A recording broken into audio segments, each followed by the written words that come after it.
আমাদের সরকারি যে নথিপত্রগুলো আছে সেখানে একটা নির্দিষ্ট সিলমোহর দেওয়া হয় বা স্টাম্প সিগনেচার থাকে।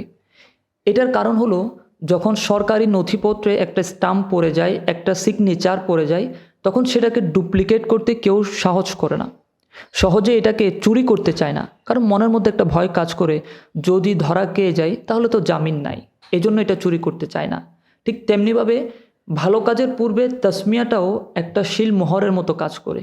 এটা আমাদের জন্য আধ্যাত্মিক একটি স্টাম্প, যেই স্টাম্প দেখলে শয়তান সহজে আমাদের আশেপাশে আসতে চায় না। সে ধরে নেই রব্বুল আলমিনের নামে যে কাজ আরম্ভ হয়েছে সেখানে কুমন্ত্রণা দেওয়ার মতো ওই সাহস, ওই শক্তি তো আমি শয়তানের নাই। এই জন্যই নবীজি সাল্লাল্লাহু আলাইহি ওয়াসাল্লাম আমাদেরকে হ্যাকমতের সাথে ভালো কাজের পূর্বে বিসমিল্লাহ পাঠ করতে বলেছেন। আই রিপিট, ভালো কাজ। মন্দ কাজ বা পাপ কাজের পূর্বে বিসমিল্লাহ পড়ে সেখান থেকে বরকত হাসিলের নিয়ত করা যাবে না, এটার অনুমতি ইসলাম আমাদেরকে দেয় নাই। ভালো কাজের পূর্বেই বিসমিল্লাহ পড়তে হবে। আরেকটি তাদাব্বুর আমরা বিসমিল্লাহ থেকে নিতে পারি, সেটি হলো যে কোনো ভালো কাজের পূর্বেই রব্বুল আলামিনের কথা স্মরণ করা।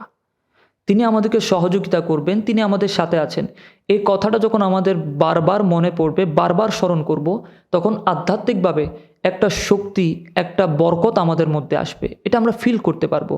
এটি আমাদেরকে বিনয়ী হওয়ার, নম্র হওয়ার একটা সুযোগ করে দিবে।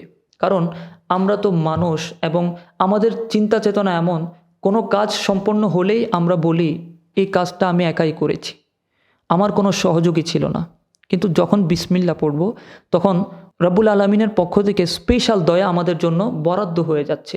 এটি কিন্তু বিসমিল্লাহ থেকেই আমরা শিক্ষা নিতে পারি। আরেকটি ছোট্ট তাদাব্বুর এখানে যুক্ত করা যায়, সেটি হলো প্রথমে বলেছিলাম তাওজ আমাদের জন্য আধ্যাত্মিক অজুর মতো, যেটি আমাদের আধ্যাত্মিক ও মানসিক যত ধরনের অপবিত্রতা আছে, অপরিচ্ছন্নতা আছে, এগুলোকে দূর করে দেয়। আর তাসমিয়া হলো আমাদের একটা আধ্যাত্মিক পোশাকের মতো, যে পোশাকটুকু আমাদেরকে রব্বুল আলমিনের দরবারে যাওয়ার জন্য উপযুক্ত করে তোলে। যে পোশাক আমরা দেখতে পারি না, অদৃশ্য, কিন্তু রব্বুল আলমিনের দরবারে যাওয়ার পূর্বে এই পোশাক আমাদেরকে পরিপাটি করে তোলে।